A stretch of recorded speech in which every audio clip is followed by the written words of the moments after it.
So naang kuan o tanawa mo landing na mo landing na siya. Mo landing na siya diri bitaw.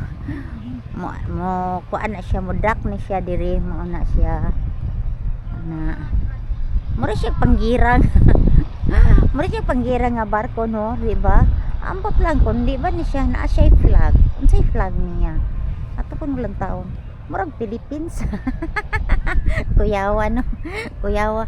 Nabitay red og kuan, red og blue ang iyahang flag. So ato na siyang lantawon, guys, kung unsa jud na siya. Yan ana. So naa po diri kana siya, o hinay na kayo na siya kay hapit naman siya mo dunggo na siya unsa ba na siya ko sa atubangan, guys. Mura o babayi nga kabug. Oh, yan ana, no, mura siya babayi kabug. Dili di ay pulan di ay. Polish flag dahil dili dahil ito red di ko nakita ang red ag white. So yun anak na siya, no.